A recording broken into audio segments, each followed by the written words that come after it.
Hello students, welcome to Science Coaching Classes, and today we are going to learn our part 2, chapter number 2, life process in living organism, part 1, and the subject is science part 2. Okay, so आता कालपर्यंत आपण काय काय पाहिलं होतं तर सगळ्यात महत्त्वाचं म्हणजे की आपण चॅप्टरला सुरुवात केल्याच्या नंतर आपण बऱ्याच गोष्टी पाहिल्या त्या म्हणजे living organism and it's life process या देखील गोष्टीचा आपण काल अभ्यास केला होता. त्यानंतर living organism and energy production याही गोष्टीचा आपण अभ्यास केला होता. आफ्टर दॅट आपण ह्युमन रेस्पिरेशन सिस्टीम कशा पद्धतीने वर्किंग होते म्हणजे कशा पद्धतीने त्याचं डायग्राम पण आपण पाहिलं होतं की कशा पद्धतीने चालते हे देखील आपण कालच्या म्हणजे प्रिव्हियस व्हिडिओमध्ये आपण पाहिलं होतं. आफ्टर दॅट आपण हे पाहिलं की हे रिस्पायरेशन हे दोन टाइप मध्ये होत असतं. One is that aerobic respiration और सेल्युलर रिस्पायरेशन असंही आपण पाहिलं होतं. आणि दुसरं म्हणजे काय तर आपल्या ह्युमन बॉडीमधून होणारं जे रिस्पायरेशन आहे हे देखील आपण पाहिलं होतं. ओके, आणि आफ्टर दॅट आपण त्या गोष्टींचा अभ्यास केला होता की what you mean by aerobic and anaerobic respiration.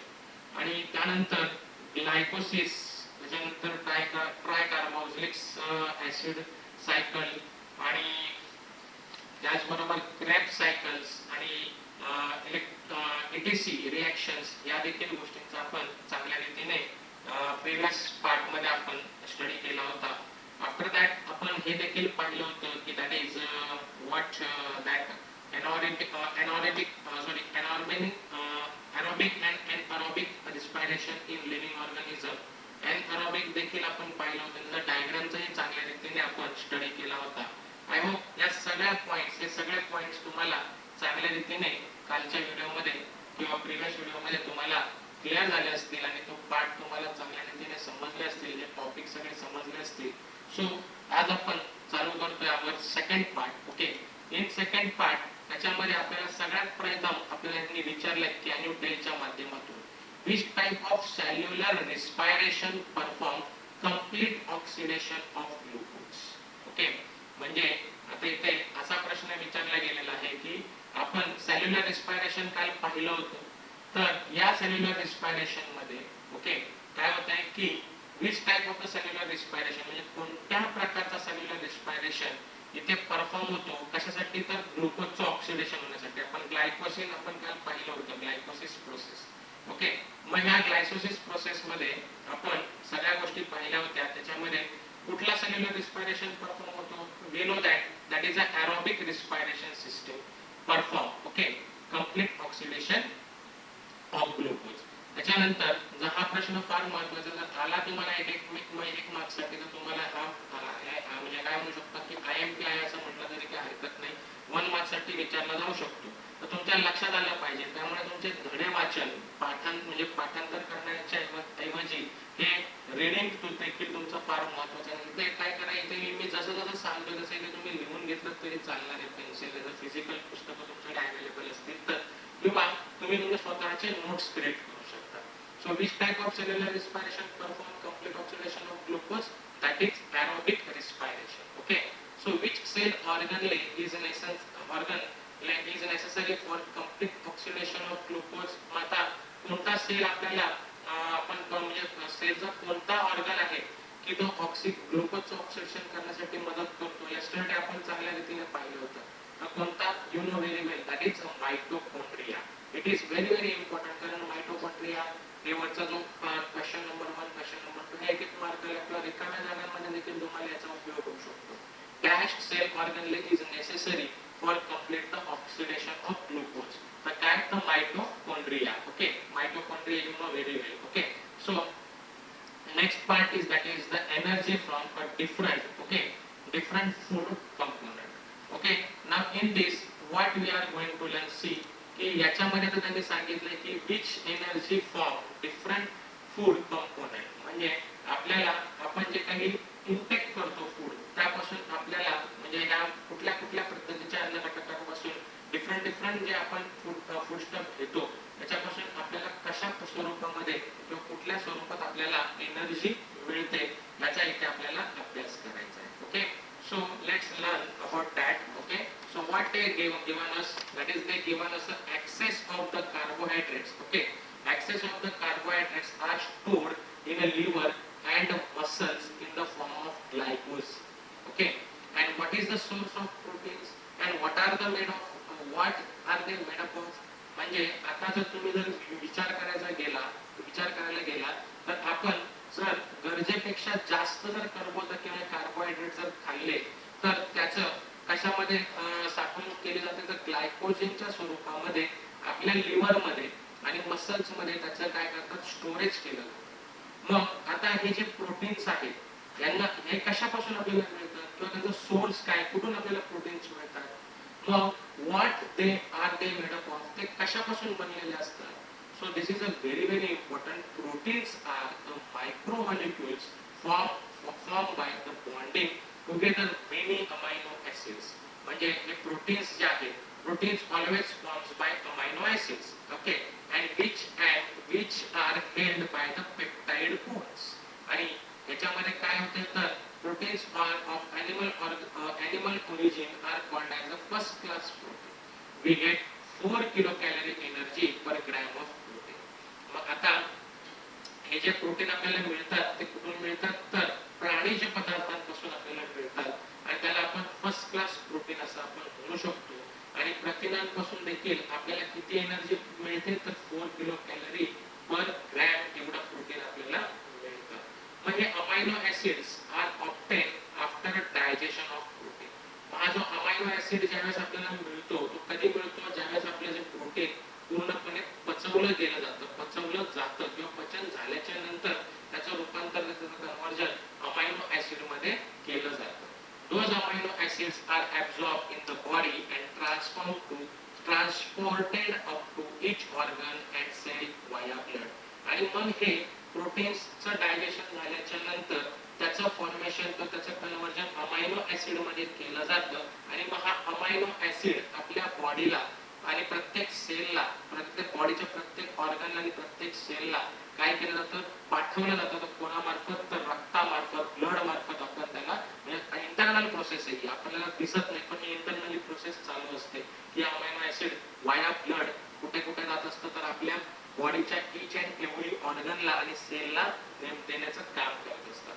From these amino acid organs and cells produce various protein necessary for themselves and the whole body. आणि मग ह्या अमायनो ऍसिडच्या मदतीने काय होतं की ज्यावेळेला प्रत्येक ऑर्गनला दिलं जातं, प्रत्येक पेशीला दिलं जातं, त्यानुसार ते त्यांना लागणाऱ्या जेवढी गरज आहे तेवढी प्रोटीन ते स्वतःकडे ठेवतात आणि अशा पद्धतीने पूर्ण बॉडीला काय केलं जातं की प्रोटीनची पूर्तता केली जाते आणि आपल्याकडे ठेवून त्याचं काय करतात की त्याच्यापासून आपल्याला कशा पद्धतीने उपयोग होतो तर त्याच्यासाठी आपल्याला ही एक डायग्राम दिलेली आहे.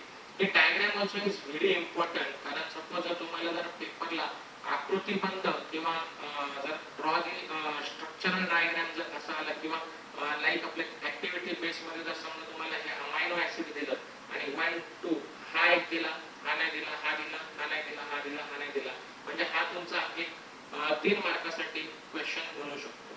किंवा जर अर्धा मार्क जर काउंट केला तर फक्त तुम्हाला ह्या अमायनो ऍसिडचं इथं दाखवतील आणि बाकीचं तुम्हाला लिहायला सांगतील, तर तुम्हाला हे लिहिता आलं पाहिजे. तर आपण स्टार्ट करूया फ्रॉम सेल्स. बरोबर आहे, सेल्स पासून स्टार्ट करूया. मग सेल्स कडे हे अमायनो ऍसिड पोहोचल्याच्या नंतर सेलला मिळाल्याच्या नंतर त्याच्या कशा पद्धतीने यूज करून घेतो तर various protein of cell membrane and various enzymes. Okay, and various enzyme म्हणजे काय करतात की हे की ज्यावेळेला हे सेलकडे हा जो प्रोटीन्स तुमचा मिळतो, ओके, आणि हा प्रोटीन्सचा म्हणजे अमायनो ऍसिड तिथपर्यंत पोहोचल्याच्या नंतर त्याला विविध प्रकारच्या एन्झाइम्स तयार करायचं काम हा सेल करत असतो. नंतर आहे आपला पॅनक्रियाज. पॅनक्रियाज यालाच आपण मराठीमध्ये स्वादुपिंड असं आपण म्हणतो. तो आपल्या स्वादुपिंडाचं काम काय की तिथे इन्शुलिन तयार करायचं काम करतात आणि ट्रिप्सिन करायचं काम करतात जेणेकरून आपले जे शुगर लेवल आहे ते कंट्रोल राहण्यासाठी इथे मदत होते. लक्षात घ्या की अमायनो ऍसिड कशा पद्धतीने आपल्या बॉडीच्या प्रत्येक ऑर्गन मध्ये मदत करत असतात किंवा त्याची मदत कशी होत असते लक्षात घ्या. So after that this is what that pituitary glands. pituitary gland म्हणजे ज्याला आपण मराठीमध्ये पियुषिका ग्रंथी असं देखील म्हटलं तरी चालेल. तर इथे पण ते वेगवेगळ्या प्रकारचे हार्मोन्स तयार करत असतात आपल्या बॉडीमध्ये आणि त्या हार्मोन्सचा आपल्याला पुढे जाऊन फार म्हणजे अभ्यास करायचा आपल्याला हार्मोन्सचा काय काय उपयोग होतो आणि या हार्मोन्समुळे आपली रिप्रोडक्टिव्ह सिस्टीम देखील डेव्हलप व्हायला मदत होते. सो त्याच्यानंतर मसल म्हणजे आपले स्नायू.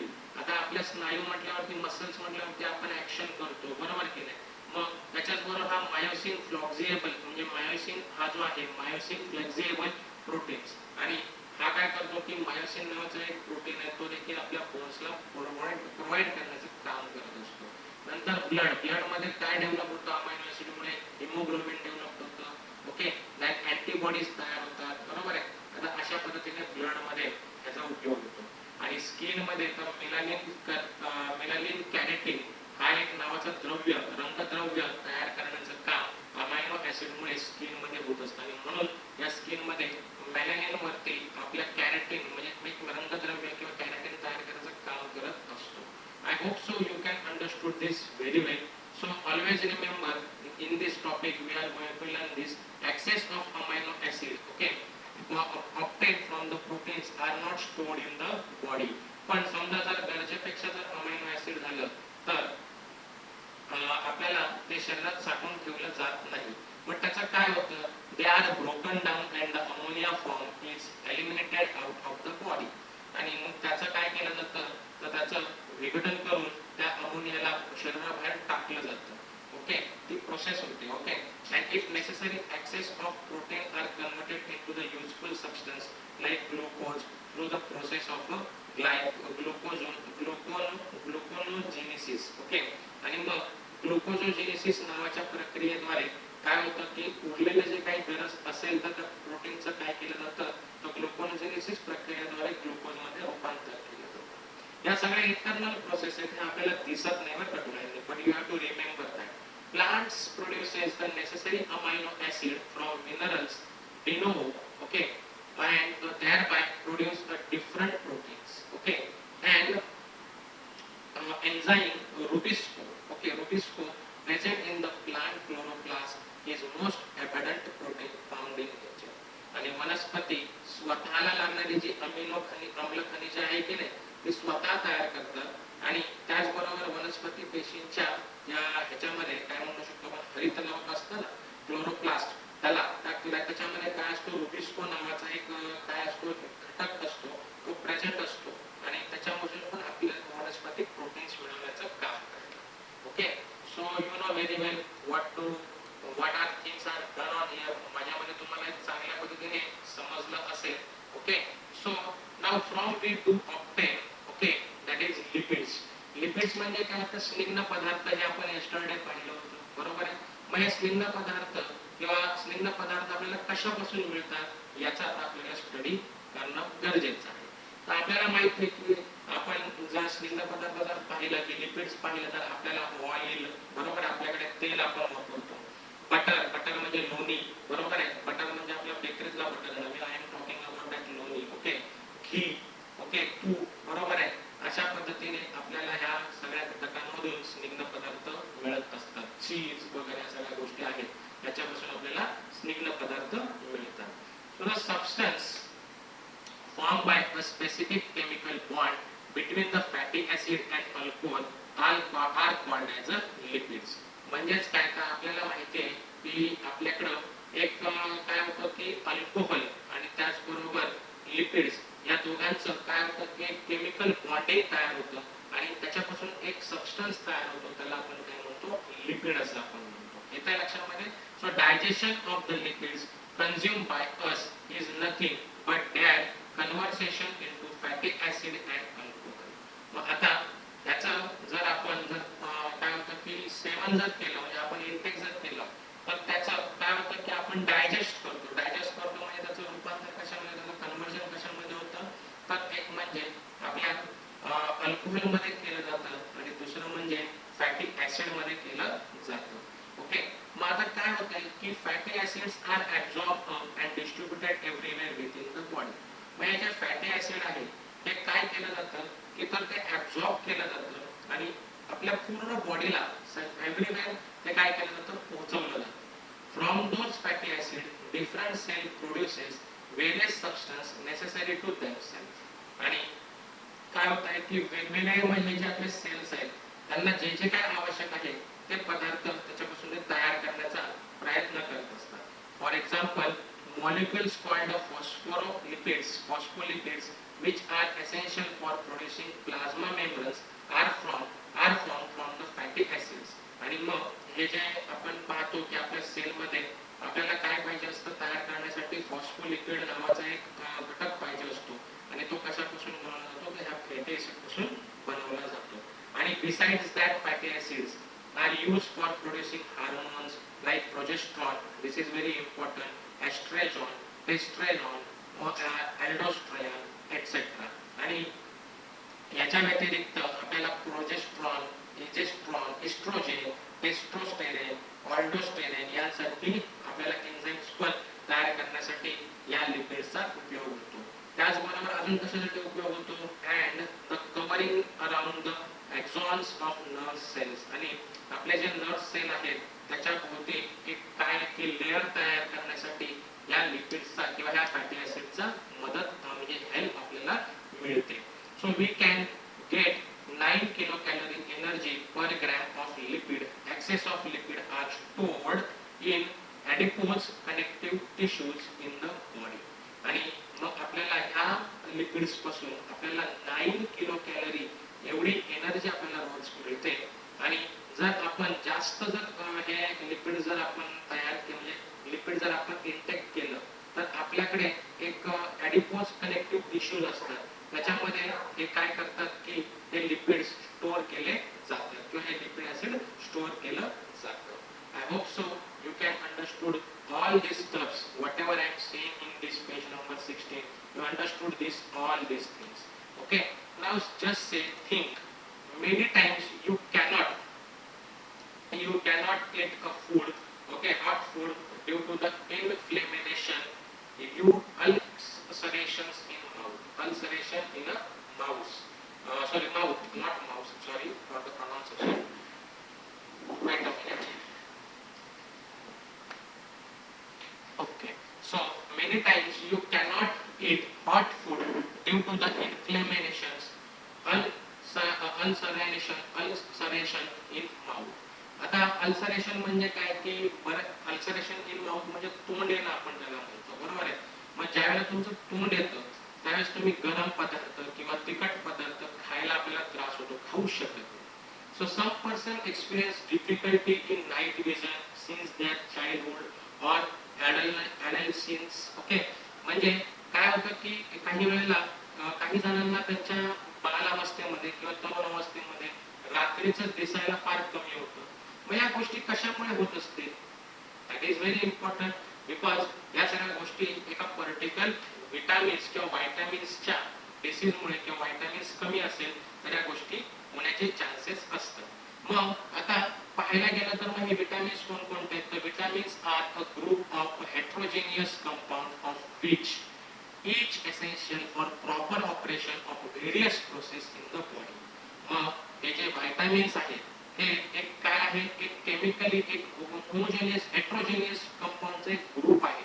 आणि तो काय करतो की प्रत्येकाच्या शरीरातील काय व्यवस्थित म्हणजे प्रत्येकाच्या शरीरातील जे कार्य आहे proper operation in the body म्हणजे प्रत्येकाच्या शरीरातले जे काही ऑपरेशन्स आहेत ते व्हेरियस काइंडने किंवा प्रॉपरली म्हणजे सुरळीतपणे पार पाडण्यासाठी या सगळ्या गोष्टींची आपल्याला प्रत्येकाला गरज असते. कशाची? तर व्हायटामिन्स किंवा विटामिन्सची.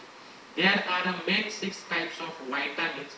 Example A B C D E and K. 6 टाइपचे विटामिन्स आपल्याला आवश्यक असतात आणि ते लाईन मध्ये जर अल्फाबेटिकल ऑर्डर प्रमाणे डी ई ई पर्यंत तुम्हाला जर माहिती आणि एक फक्त separately K, A B C D A 5 आणि के हे तुमचे व्हायटामिन्स तुम्हाला जरुरीचे आहेत. Out of this A D and E, बरोबर आहे, A D and E and K, B C नाही सांगितलं का, A D E and K are a fat soluble where B and C are water soluble. Sorry, it's a fat, not fat, it's a fat soluble. Fat soluble म्हणजे काय? तर ते स्निग्ध जे lipids आहेत ना आपले लिपिड मध्ये ते सॉल्युबल असतात आणि B and C हे काय असतात तर वॉटर मध्ये सॉल्युबल असतात. So we can see that FADH2 and NADH2. Okay, full form कोणी सांगेल का FADH2 आणि NADH2 चा? जर आता विचारलं तर सांगता येणार नाही, बिकॉज तुम्ही काय करता, फक्त व्हिडिओ पाहता आणि बसता, त्याच्यावरती परत विश्लेषण अभ्यास करायचं नसतं. मी सांगतो तुम्हाला फुल फॉर्म काय. FADH2. FADH2 म्हटल्यावरती फ्लॅविक ॲडेनाईन डायन्यूक्लियोटाइड आणि NADH2 म्हणजे निकोटोनामाइड ॲडेनाईन डायन्यूक्लियोटाइड. हे तुमचं लक्षात असणं फार महत्त्वाचं आहे. फुल फॉर्म साठी जर विचारलं 1 मार्काला हे येऊ शकतं. So remember it in your mind. NADH2 म्हणजे निकोटिनामाइड. Okay, nicotinamide. ओके, आणि ॲडेनाईन सेम आहे. ए म्हणजे ॲडेनाईन म्हणजे निकोटिनामाइड ॲडेनाईन डायन्यूक्लियोटाइड. ओके, आणि FADH2 म्हटल्यावरती काय येणार आहे, फ्लॅविक ॲडेनाईन डायन्यूक्लियोटाइड. ओके, सो अशा पद्धतीने तुम्हाला रिमेंबर करणं फार महत्त्वाचं आहे, खूप महत्त्वाचं आहे. कुठल्या वेळेला काय प्रश्न विचारला जाऊ शकतो सांगता येत नाही. ओके, सो अशा पद्धतीने तुम्हाला हे रिमेंबर करणं गरजेचं आहे. हे तर आपण काय प्रिव्हियस व्हिडिओमध्येच पाहिलं की are produce in the process like a glycolysis. ग्लायकोसिसच्या प्रोसेसमध्ये आपण पाहिलं किंवा क्रॉप सायकलमध्ये पण पाहिलं की कशा पद्धतीने हे दोन्ही प्रोड्यूस होतात. Vitamins like riboflavin, that is a vitamin B2, and nictosamide, that is a vitamin B5, respectively, are necessary. Okay, are necessary for their production. आणि अशा पद्धतीने या दोघांसाठी देखील ते गरजेचे आहे. So many times use your brain power now. Many times we experience dryness in mouth. बरोबर आहे, आपल्याला काय होतं की बऱ्याचदा काय होतं की आपला घसा कोरडा पडल्यासारखं आपल्याला जाणवतो. बरोबर आहे. Why this is so? Oral rehydration solution, that is a salt sugar, is frequently given to person experiencing a loose motion. म्हणजे अति प्रमाणात जर जुलाब झाले तर त्याला मीठ साखर पाणी प्यायला देतात. आणि number 3, we sweat during the summer and heavy exercise. आणि उन्हाळ्यामध्ये जर जास्त श्रम केल्यावर आपल्याला काय तो घाम येतो. बरोबर आहे, स्वीट म्हणजे आपल्याला घाम येतो.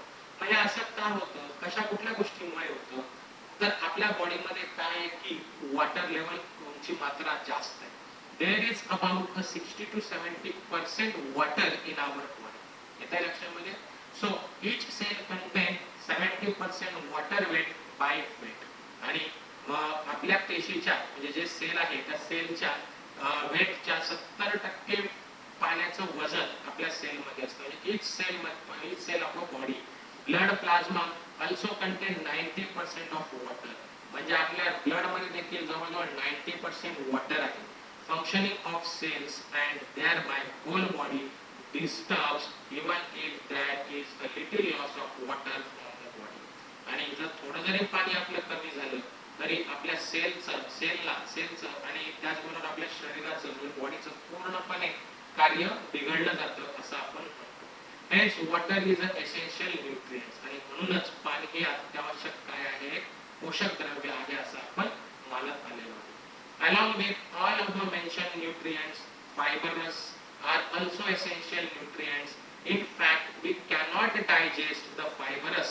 However, they help in the digestion of other substances and digestions of the undigested substance. We obtain the fibrous from the leafy vegetable and fruit and cereals etc. आणि म्हणूनच हे जे आपले न्यूट्रिशन्स बरोबर आपल्याला फायबरस पण फार महत्त्वाचं आहे. फायबरस फूड जे आपण म्हणतो ते देखील आपल्याला फार महत्त्वाचं आहे. कारण का, जर आपल्याला फायबर जर आपण पचवू शकलो नाही किंवा जर आपण जर पचवू शकत नाही, खरं तर तसं पाहायला गेलं तर आपण ते जे फायबर आहे पचवू शकत नाही तसं पाहायला गेलं. पण हे पचन होत नाही फायबर फूडचं, पण त्याची मदत कशासाठी होते. However, they help in the digestion of the other substances and digestions of the undigested substance. तर त्याचा उपयोग आपण जे खातो फायबर फूड्स, तर त्याचा उपयोग काय होतो की या डायजेशन सिस्टीम मध्ये जे आपल्याला जे डायजेस्ट झालेले जे न डायजेस्ट झालेले जे अन्न घटक आहेत त्याला बाहेर काढण्यासाठी या फायबरस फूडचा आपल्याला मदत होते. मग त्याच्यामध्ये कोण कोण आहेत तर पालेभाज्या आपल्याकडे येतात, लिफी व्हेजिटेबल्स, त्याच्यानंतर फ्रुट्स आहेत आणि काही सिरल्स म्हणजे धान्य आहेत. यापासून आपल्याला काय मिळतं, फायबरस फूड आपल्याला मिळतं. I hope so you can understood that point also very well. And now we are going to learn that is a very important topic, that is essential life process, cell division. Cell division, the essential life process. It is a very important topic now. Then can you tell what happened to the cells of injured tissues? जर आपल्याला जर एखादी जखम झाली तर ते tissue आपले फाटले जातात, बरोबर आहे? आणि त्या फाटल्याच्या नंतर मग त्या टिश्यूचं काय होतं, मग त्या सेल्स, त्या टिश्यू सेल्सचं काय होतं?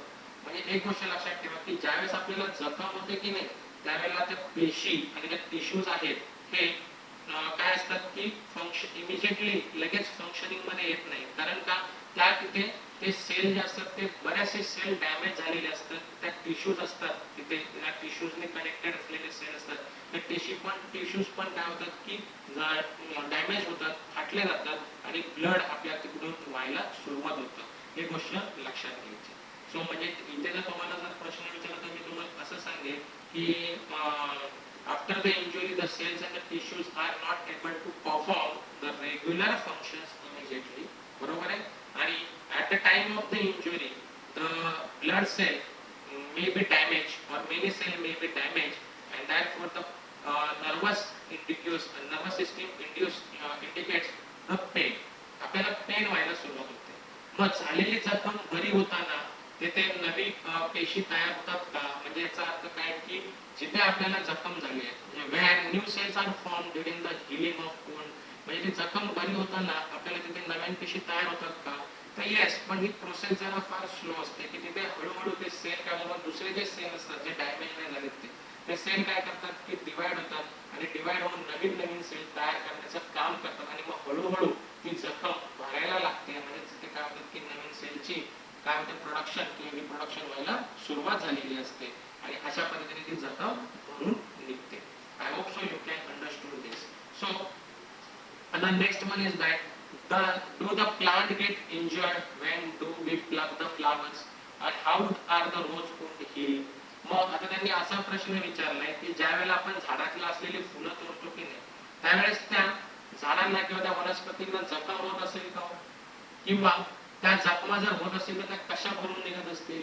तर पूर्वी असा बोलत होते की वनस्पतींना कुठल्याही प्रकारची काय होत नाही, इंजरी होत नाही. पण ते पाहायला गेलं तर खोटं आहे. कारण लोक म्हणायची की पूर्वीची लोक असायची ती म्हणायची की त्यांना जखम होत नाही बिकॉज त्यांना नर्वस सिस्टीमच नाही, असं त्यांचं म्हणणं आहे. पण बऱ्याचशा रिसर्च नंतर असं लक्षात आलं की प्लांट्सला पण एक नर्वस सिस्टीम असते आणि नर्वस सिस्टीम असल्या कारणामुळे काय होतं की त्यांना सेन्सेशनमुळे हे समजतं की काहीतरी झालंय आणि मग त्यांच्या आतमध्ये पण काय असतात की टिश्यूज असतात आणि मग ह्या टिश्यूज पुन्हा काय करतात की सेल डिव्हिजन करून ती जागा पुन्हा रिस्टोर करण्याचं काम करतात. I hope so you can understand. जसे आपली जखम बरी होताना जसे आपले एकमेकांचे टिश्यू काय होतात की इन्क्रीज होतात किंवा डिव्हिजन होऊन त्याला परत टिश्यूजच्या मार्फत अनेक पेशी जॉईन करून आपल्या जखमेवरती आपण म्हणतो खपली पकडली जखमेवरती, तर त्याच पद्धतीने वनस्पतीमध्ये देखील ही प्रक्रिया होत असते. So how does the growth of any living organism occur? Okay, does the number of cells in their body increases? If yes, how? म्हणजे आता त्यांनी आपल्याला प्रश्न विचारलाय की कोणत्याही सजीवाची वाढ कशी होते, त्याच्या शरीरात पेशींची संख्या वाढते का, वाढत असेल तर ती कशी? येस, मी तर असं म्हणेन की every living organism is grows due to increase of the number of cell in their body. कारण त्याच्या बॉडीमध्ये नंबर ऑफ सेल्स इन्क्रीज होत असतात आणि जशी सेलची ग्रोथ होते तशी आपल्या बॉडीची पण ग्रोथ होणारच आहे. Okay, so next question is how the new individuals of a species is formed from the existing one of the same species. एका सजीवापासून त्याच प्रजातीचा दुसरा सजीव कसा निर्माण होतो? सो आता येथे एकच आपण उत्तर देऊ शकतो, दॅट इज अ रिप्रोडक्शन. बरोबर आहे. रिप्रोडक्शन ही अशी एक प्रोसेस आहे आपल्या ह्युमन बिंग मध्ये, या रिप्रोडक्शन सिस्टीमच्या थ्रू आपण आपल्यासारखा सजीव दुसरा सजीव निर्माण करू शकतो. So cell division is one of the very important properties of cell and living organism. Due to this property, only a new organism is formed, okay, and from existing one. A multicellular organism grows up and emaciated body can be restored. There are two types of cell division as a mitosis and meiosis. Meiosis occurs in a somatic cells and stem cell. This is a very important. Mitosis occur. mitosis occurs in somatic cell and stem cell of the body, whereas the meiosis occurs in germ cell. This is a very important. Underline that word. ज्याच्याकडे physical book आहे त्यांनी underline करा. रिकाम्या जागेला 100% येणार. त्याच्यानंतर याच्यावरती अजून एक प्रश्न म्हणतो differentiate between the mitosis and meiosis. त्याच्यानंतर अजून एक प्रश्न म्हणतो की how many types of the cell division. तर there are two types of the cell division. एक म्हणजे मायटोसिस आणि दुसरा म्हणजे meiosis. Okay. Before the study of cell division, we should know the structural organizational of cell that we have studied earlier. Each cell has a nucleus. Beside other cell, organelle are also present. So let us study the cell division with the help of this information. Okay. So I'll just give the some basic idea about that cell division, and after that I will explain the next topic. Okay. म्हणजे आता इथे त्यांनी सांगितलंय काय आपल्याला, तर त्यांनी आपल्याला एकच सांगितलंय की सेल डिव्हिजन हा एक फार इम्पॉर्टंट एक म्हणजे इतर एसेन्शियल म्हणजे इतर प्रॉपर्टीज पेक्षा एक फार महत्त्वाची प्रॉपर्टीज आहे. कशामध्ये, तर पेशी म्हणजे सेल्स अँड लिव्हिंग ऑर्गॅनिझम मध्ये. आपण सगळे सजीव आहोत, आपण लिव्हिंग ऑर्गॅनिझम. तर हा एक सेल डिव्हिजन हा एक अतिशय महत्त्वाची प्रॉपर्टी आहे इतर प्रॉपर्टीज पेक्षा. आणि due to this property only आणि ह्याच प्रॉपर्टीमुळे a new organism is form from the existing one. म्हणजे त्यांना म्हणायचं उद्दिष्ट काय की एक सजीव दुसऱ्यासारखाच सजीव निर्माण करू शकतो due to this property because of the cell division. Okay. So a multicellular organism grows up. बरोबर आहे. आता ज्यांच्याकडे मल्टीसेल्युलर असे हे आहेत ऑर्गॅनिझम आहे ते काय होतं, त्यांची वाढ ही होतच असते and emaciated body can be restored. आणि त्याचबरोबर या मल्टीसेल्युलर ऑर्गॅनिझमच्या मुळे जिथे काही शरीराची जी झीज होते ती काय केली जाते, भरून काढली जाते. आणि मग अशावरून there are two types of this cell division, that is a mitosis and meiosis. आता याला मायटोसिस आणि मेयोसिस असे दोन टाइप आहेत. मायटोसिसचं काय होतं, mitosis occur in somatic cell and stem cell. मग आता हा जो मायटोसिस आहे हा आपल्या स्टेम सेल मध्ये आणि सोमॅटिक सेल मध्ये आपल्याला पाहायला मिळतो. ओके. आणि त्याच्यानंतर जो मेयोसिस ऑकर आहे, मेयोसिस ही प्रोसेस आहे जी डिव्हिजन आहे ही आपल्या जर्म सेल मध्ये पाहायला मिळते. आता मायटोसिस हा सोमॅटिक सेल म्हणजे काय, तर त्याला मराठीमध्ये आपण कायिक पेशी असं आपण म्हणतो. आणि स्टेम म्हणजे मूळ. ओके. मूल पेशी. आणि मेयोसिस हा कशामध्ये, तर जर्म सेल्स मध्ये. जर्म सेल मध्ये आपल्याला पाहायला मिळतो म्हणजे जनुकीय पेशी असं आपण त्याला म्हणू शकतो मराठीमध्ये. So before study of cell division, या सेल डिव्हिजनची स्टडी करण्याच्या आधी we should know the structural organization of cell that we have studied earlier. आणि हे ऑलरेडी आपण 9th मध्ये पण आपण शिकलो होतो की सेल डिव्हिजनचं स्ट्रक्चर आहे, सेलचं स्ट्रक्चर आपण 9th मध्ये शिकलो होतो आणि हे आपल्याला अभ्यास करणं गरजेचं आहे. मग सेलचं स्ट्रक्चर बऱ्यापैकी तुम्हाला माहिती आहे. So each sale has a nucleus. कारण तुम्हाला माहिती आहे म्हटलं तुम्हाला सांगायची काय गरज आहे, तर प्रत्येक सेल मध्ये काय असतो, न्यूक्लियस असतो. Okay. And other cell organelle are also present. आणि त्याच्या व्यतिरिक्त इतर सेलचे काही ऑर्गन असतात ते देखील प्रेझेंट असतात. पण मेन कोण आहे, तर न्यूक्लियस. सो आता ह्या गोष्टी तुम्हाला माहिती आहेत, तर ह्या गोष्टीच्या आधारे आपल्याला या सेल डिव्हिजनचा अभ्यास करायचा आहे. ओके. बट आता हा चॅप्टर जरा खूप मोठा आहे कारण सेल डिव्हिजन म्हटल्यावरती तुम्हाला त्या सगळ्या गोष्टी व्यवस्थित सांगायला लागतील. तर त्याच्यापैकी मायटोसिस ही डिव्हिजन कशी आहे आणि मेयोसिस ही डिव्हिजन कशी आहे यासाठी आपण काय करूया की अजून एक पार्ट याचा आपण लर्न करूया. आणि तो त्याच्यासाठी मी नवीन पार्ट तुमच्यासाठी मी इथे बनवण्याचा मी प्रयत्न करेन. आणि अशा पद्धतीने आपण नेक्स्ट पार्ट मध्ये त्या गोष्टीचा आपण अभ्यास करूया असं मला वाटतं. कारण आता जर तुम्हाला मी शिकवायला गेलो तर आतापर्यंत जे काही शिकलात त्याचं जर तुम्हाला समजलं असेल, पण आता इथून पुढे जर शिकायला गेला तर परत तुम्हाला बोरिंग वाटेल. सो दॅट्स वाय तुम्हाला जास्त बोर होऊ नये आणि व्यवस्थितपणे अभ्यास व्हावा म्हणून मी इथे थांबतो. आणि मायटोसिस आणि मेयोसिस हे जे डिव्हिजन आहेत सेल डिव्हिजनचे हे दोन टाइप आपण नेक्स्ट लेक्चर मध्ये प्रिव्हियस म्हणजे नेक्स्ट पार्ट मध्ये आपण कव्हर करूया. आणि नेक्स्ट पार्ट मध्ये आपला